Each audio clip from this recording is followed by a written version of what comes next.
Eno ye program yo ensulo ey'enkya wano ku 3 ABN TV. Yiga okutandika olunaku ne Katonda.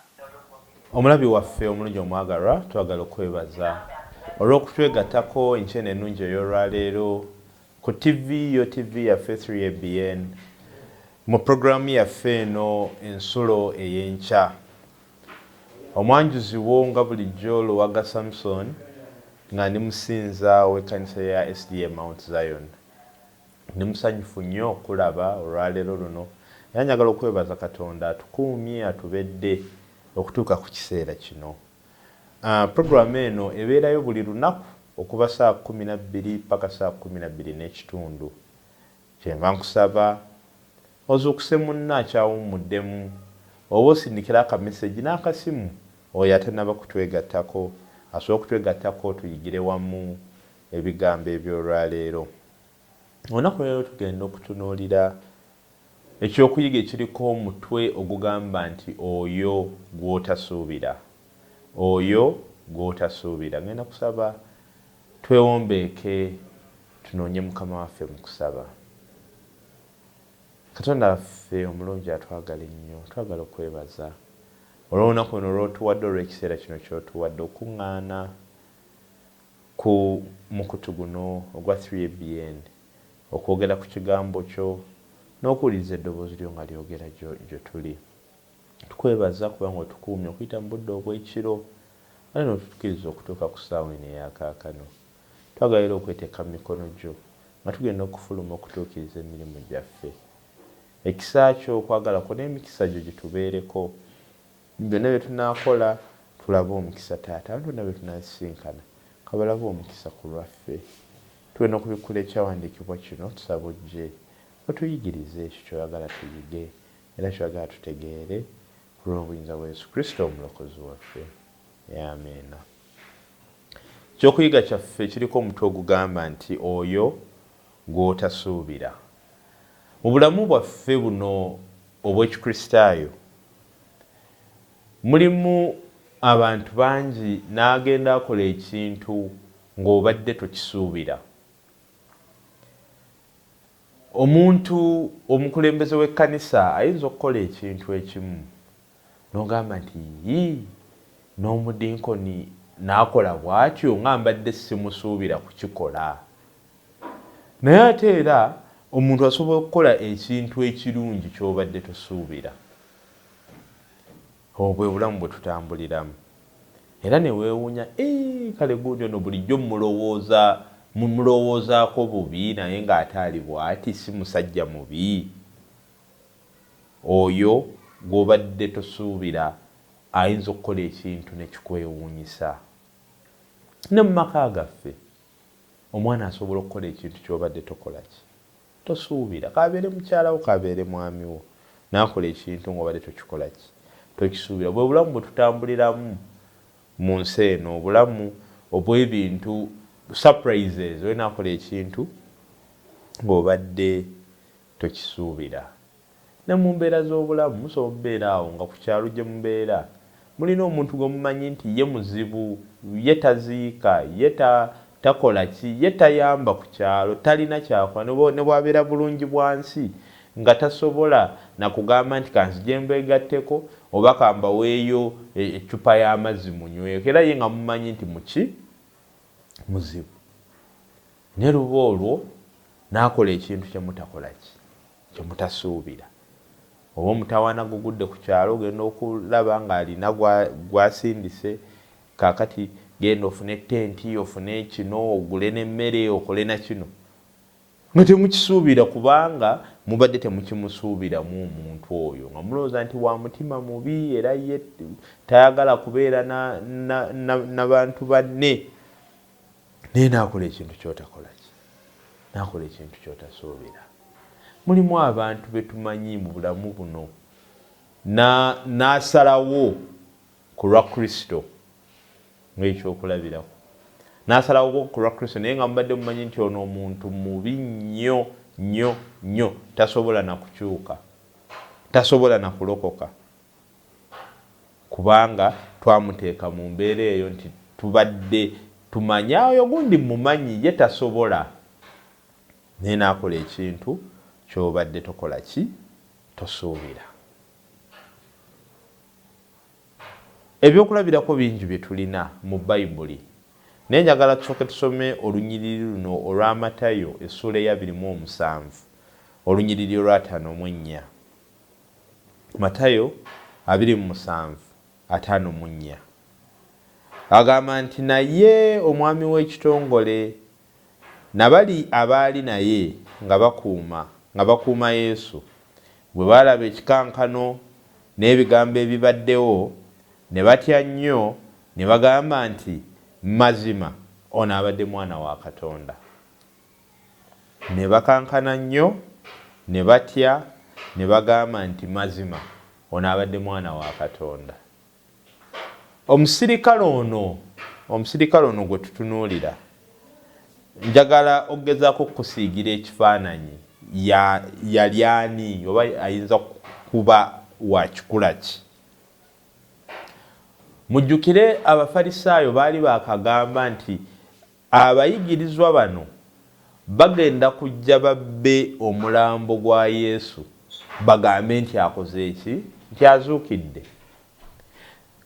Kati omusirikale ono ateekwa okuba yali ku bano be bagamba abatasobola kulya nguzi, nga ne bw'oba olina ssente mmeka tasobola kukwata nguzi.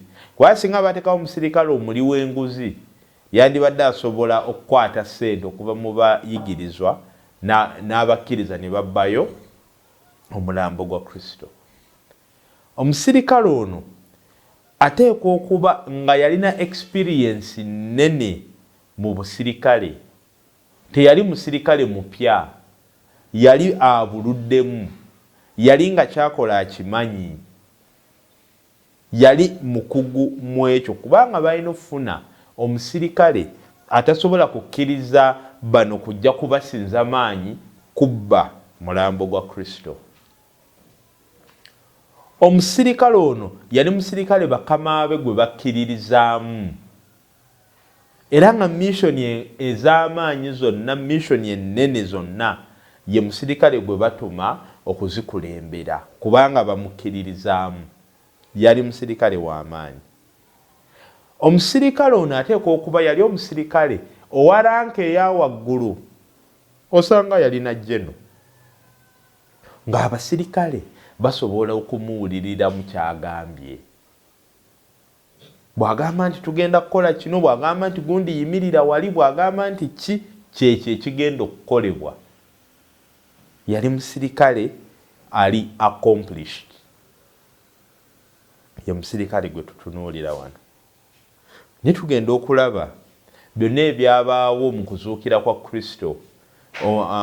Musisaanyeenya ezzazze, ejjinja lyegguddewo livuddewo, ekitangaala kizze, Kristo azuukidde.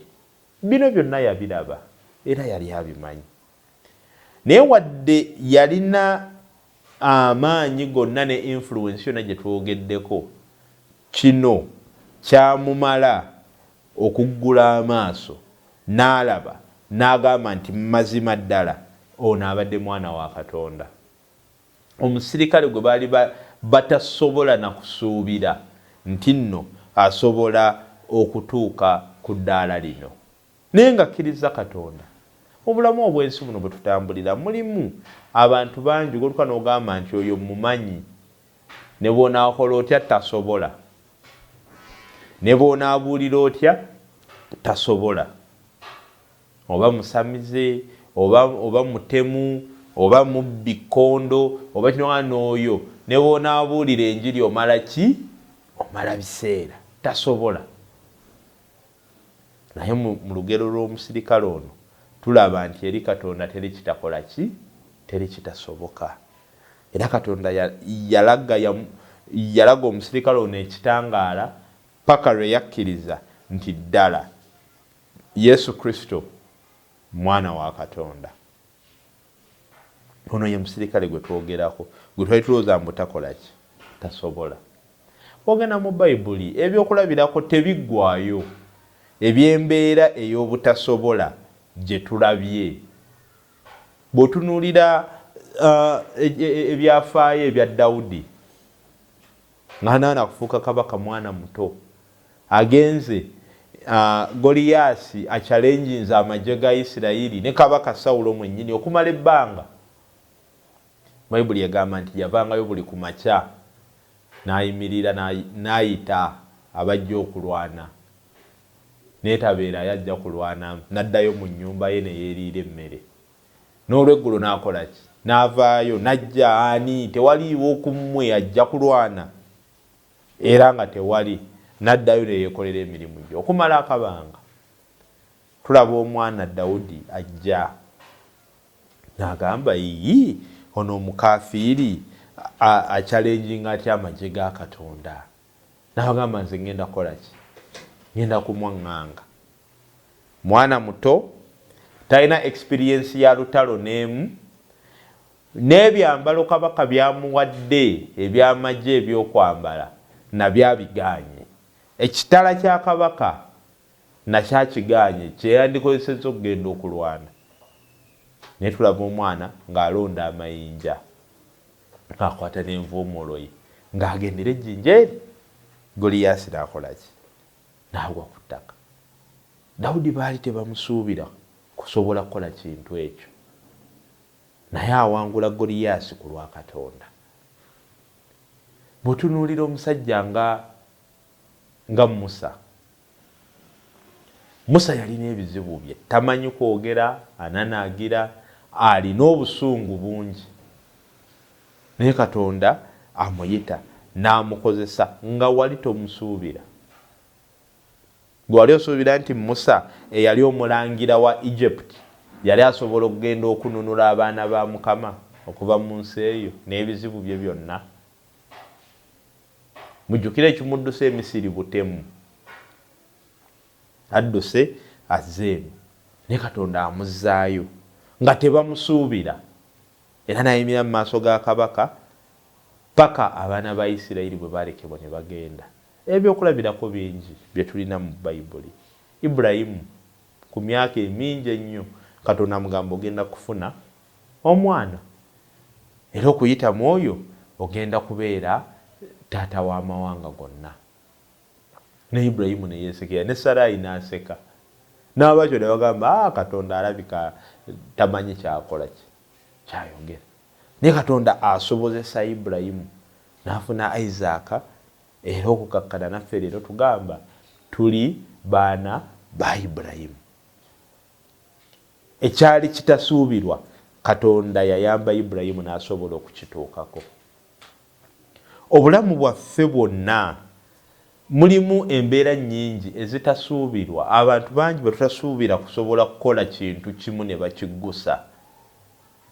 Naye ekyawandiikibwa kya leero kitulaga nti tolina kusalira muntu musango nga temunnaba kutuuka gye mugenda. Kugamba nti oyo tasobola era talituuka, kubanga ffenna Katonda atwetaaga ng'abantu. Katonda waffe akola mu mitima gy'abantu kinnoomu. Kati okukola kwa Katonda mu mitima tetukulaba, tolaba kiri mu mutima gwa muntu, tosobola kumanya kiri mu mutima gwange. Naye tekitegeeza nti Katonda takola mu mutima gwange.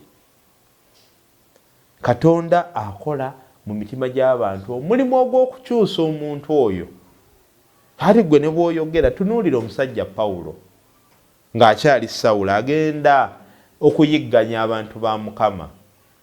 Assa Abakristaayo, akoze byonna by'akoze, naye nga mu mutima Katonda ali kukola ku Sawulo ono. Naye okukakkana leero bwe tuyimirira okwogera abasajja ababuulidde enjiri, kizibu okusanga omusajja akoze omulimu gwa Katonda okusinga Pawulo.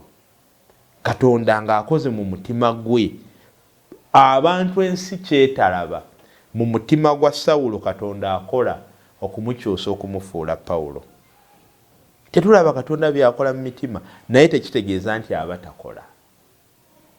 Tekitegeeza nti Katonda aba takola. N'olw'ensonga eyo saagala tutuuke ku mbeera ng'Abakristaayo esinga otutawaanya. Abantu bangi tubaziyiza okutuuka eri Katonda waffe.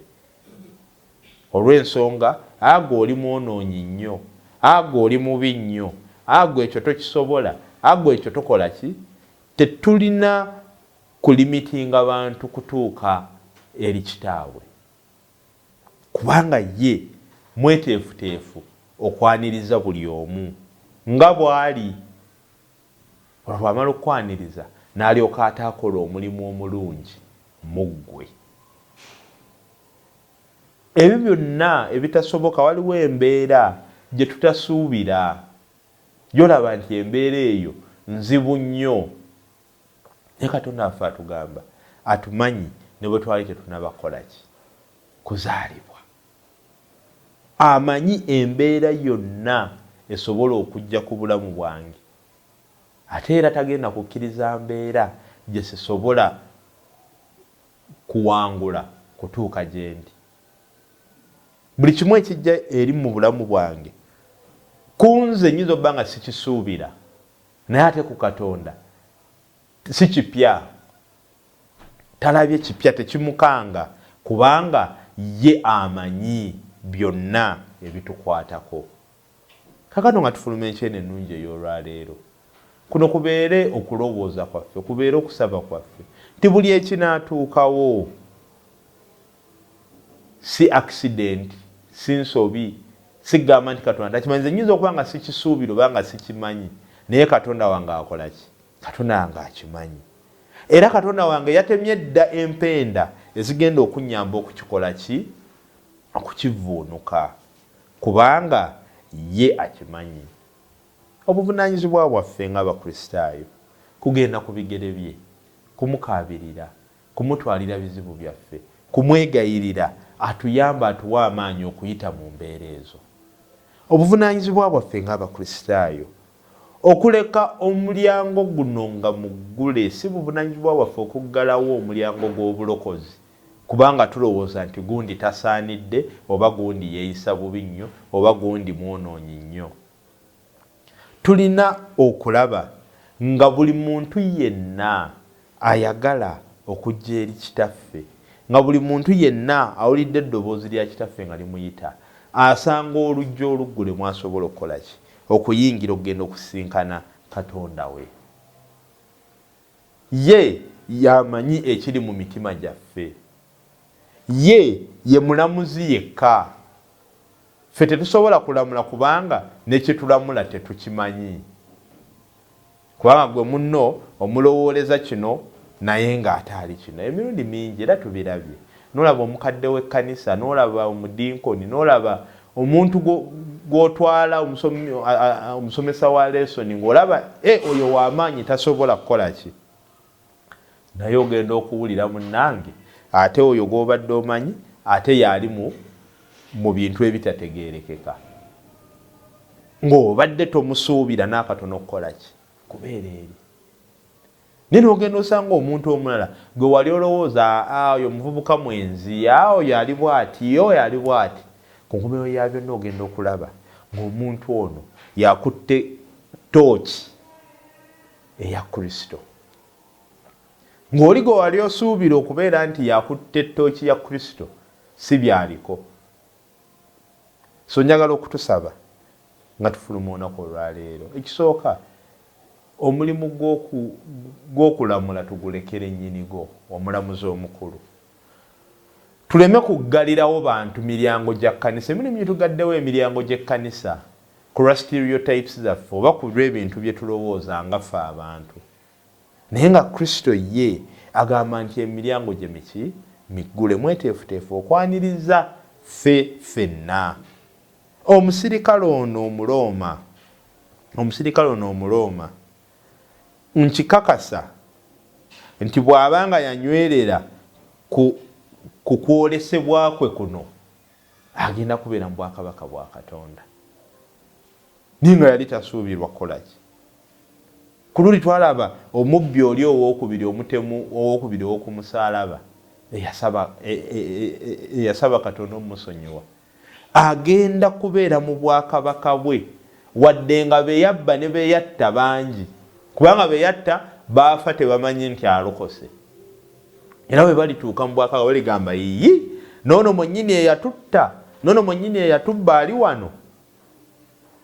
nga tebakisuubira era nga tebamusuubira, naye olw'ekisa kya Katonda, olw'okwagala kwa Katonda, ffenna abaagala okujja gy'ali, ffenna abaagala okusikira obwakabaka bwe, ye emikono gye miggule, emiryango gye miggule, atuyita buyisi tujje tuyingire mu bwakabaka bwe.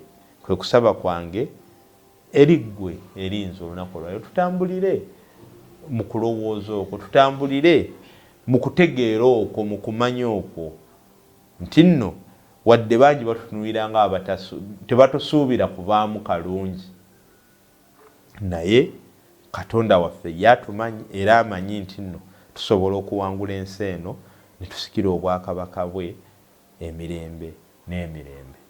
Ngenda kusaba tuweeyo okwebaza, tuteeke olunaku lwaffe mu mikono gya Katonda, ate olwo tulyoke tufulume tutuukirize emirimu gyaffe. Katonda wange omulungi atwagala, bangi kuffe bannaffe abatulaba oba betu interactinga nabo tebatusuubira mu bintu ebisinga. Lwe balaba nga tukusemberera tebakisuubira kuba balaba tuli boonoonyi nnyo, kuba balaba tuli babi nnyo. Naye okuyita mu kyokuyiga kino ekyolwaleero otulaze nti ne bw'obeera nga yeggwe mubi asingayo, nga yeggwe mwonoonyi asingayo.